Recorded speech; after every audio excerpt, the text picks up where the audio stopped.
আজকে আপনাদের সাথে শেয়ার করব ঢাকাতে থাকাকালীন হচ্ছে একদিনের ব্লগ। তো ওই দিন কি করেছিলাম, কি রান্না করেছিলাম, তার সাথে হচ্ছে মাহাদ একটা বিড়ালের বাচ্চা পেয়ে কি করেছিল, তো সেটাই শেয়ার করব। হ্যালো এভরিওয়ান, আসসালামু আলাইকুম, welcome back to my channel. আমার চ্যানেলে আপনাদেরকে নিয়ে একটা ব্লগ ভিডিও দেখার জন্য ওয়েলকাম জানাচ্ছি। তো চলুন আজকের এই সুন্দর ভিডিওটা আপনারা দেখে আসবেন।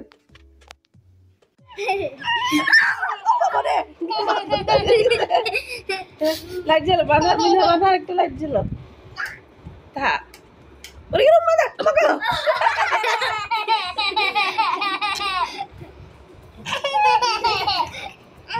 মারো। আবার মাহাত, এই যে মিয়াও মিয়াও মিয়াও মিয়াও, এই যে এই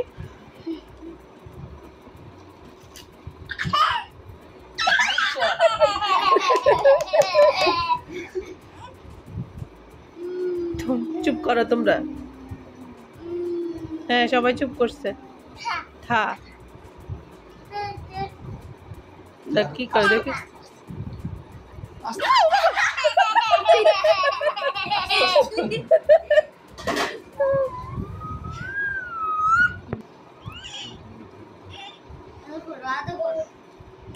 চোখের ভিতরে আগুন ঢুকে দেয়।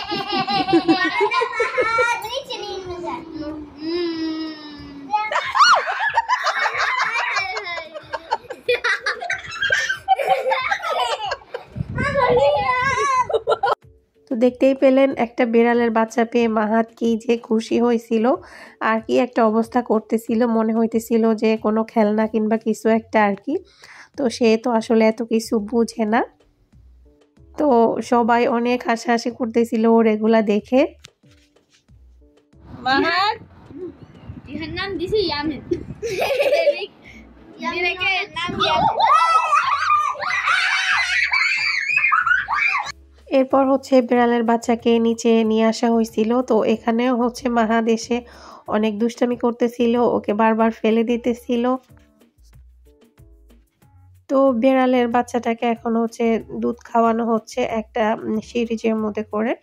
তো আমার ননদ হচ্ছে ওকে খাওয়াই দিতেছিল, যেহেতু ওর মা হচ্ছে আরেকটা বাসায়। তো এটা হচ্ছে মানে আমার ছোট ননদদের বাসাতে হয়েছিল এই বিড়ালের বাচ্চাগুলা। তো একটা এনেছিল আর কি মিনহা মানহা মাহাতকে দেখানোর জন্য। যাই হোক, এরপর হচ্ছে আমি খেয়েছিলাম এখানে বেলপুরি।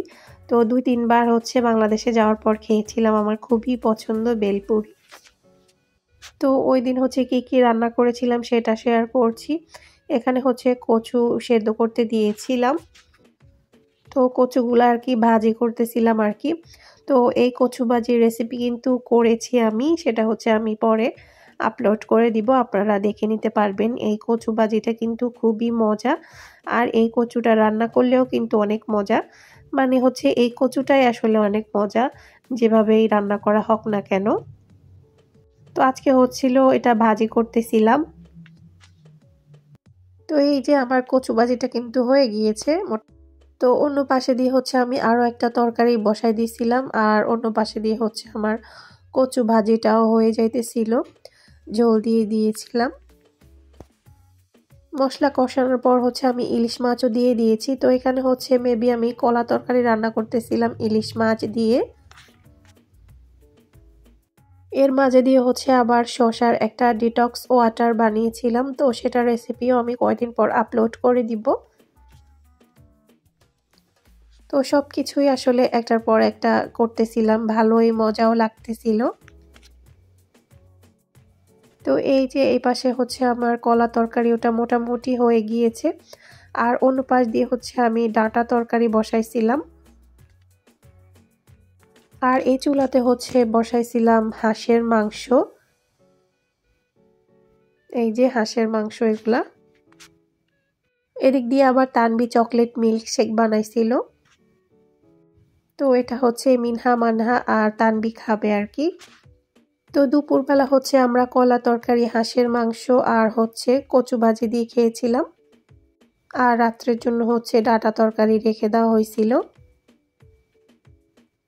ওই দিন আবার আমার শাশুড়ি আম্মা তাল এনেছিল আর হচ্ছে এখানে বড় বড় 2টা পাতিলের মধ্যে এখন তাল গরম করা হচ্ছে।